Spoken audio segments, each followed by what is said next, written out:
Je ne la connaissais pas, cette fille. Elle m'a dit « J'ai très envie de faire votre connaissance ».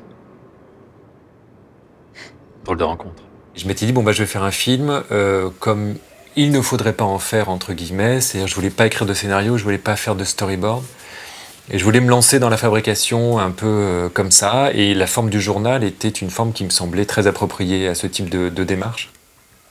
Et donc, c'est un film que j'ai fait au jour le jour. J'ai constitué un certain nombre de séquences. Et puis, j'ai monté tout ça à la fin avec une voix off qui fait le lien entre toutes ces séquences qui sont toutes assez hétéroclites, et c'était prévu comme ça dès le départ. On utilise des techniques différentes, des outils différents. Il y a du papier découpé, il y a du crayon, il y a du feutre, il y a du crayon de couleur, il y a de l'aquarelle. Je l'ai revue un autre soir. Cette relation qui commençait était tellement bizarre.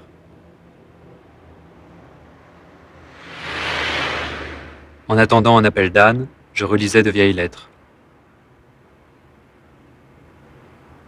J'ai rêvé de Dorothée, que je connais depuis 4 ans. Elle se mariait avec un Anglais qui s'appelait John. Ça me faisait pleurer.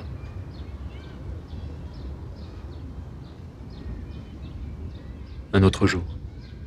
Je trouve qu'en animation, il y a un vrai problème pour moi, c'est que le moment où on passe à l'animation, c'est un temps d'exécution de ce qui a été prévu à l'avance. Or, enfin, je sais pas, moi, je dessine pas pour appliquer un programme. Et je préfère dessiner pour être étonné par ce que je fais. Et quand on fait des animations directes sous caméra, comme chez Florence Miaille par exemple, je pense qu'elle, ça lui arrive aussi d'être surprise par ce qu'elle fait. Mais très souvent, on n'est pas surpris. Et j'ai l'impression, peut-être que je me trompe, mais qu'il y a une tendance actuelle de finition des films. Je parle des films courts, hein, des courts-métrages que je peux voir en festival, qui sont tous extrêmement finis. Et j'ai l'impression que plus je vois ça, et plus j'ai envie de partir à l'opposé et de faire des choses qui sont pas finies et qui me surprennent pour ça. C'est vraiment ce qui m'excite le plus, d'être surpris par ce que je fais. Et là, par exemple, le long métrage sur lequel je travaille, j'ai travaillé pendant 1 an à faire des images que je n'ai jamais regardées. C'est-à-dire que je ne faisais pas ce qu'on appelle de line test, je ne regardais pas mes animations pour les corriger. Je ne les ai pas mises en couleur, enfin voilà, je dessinais, et j'ai accumulé donc entre 30 et 40 minutes que je n'ai vu qu'1 an après. Et c'est tellement rare, je trouve, en animation de faire ça, que j'ai redécouvert des plans que j'avais totalement oubliés. Je ne savais pas du tout si certains allaient fonctionner. Il y en a certains, c'est vraiment des chure de mouche, enfin c'est rien du tout. Et je me suis aperçu 1 an après que la plupart fonctionnaient. Et c'est génial parce qu'on redécouvre absolument ce qu'on a fait, et on l'aborde aussi différemment, puisque on a un rapport. C'est un film d'animation avec des rushs, quoi. On peut jeter, on peut recommencer. Et dans l'animation, on fait pas de rush. Dans l'animation, on essaie d'éviter les rushs parce que ça coûte tellement cher.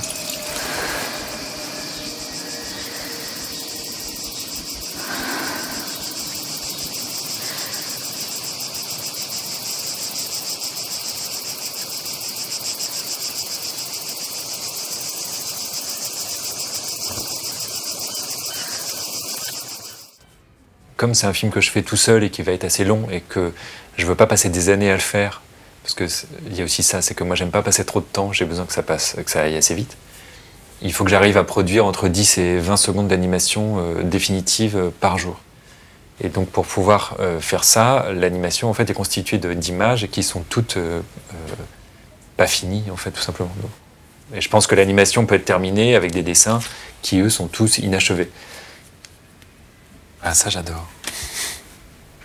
Le film se fabrique au jour le jour, à partir d'un canevas. J'ai une histoire, c'est l'adaptation d'un conte, et je fais le film de manière chronologique. J'ai commencé par le premier plan, et puis j'avance comme ça.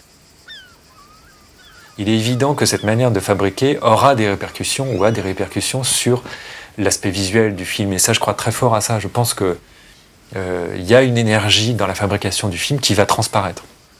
Et le film aura voilà, visuellement, oui, va sans doute pas ressembler à un long métrage tel qu'on a l'habitude d'en voir.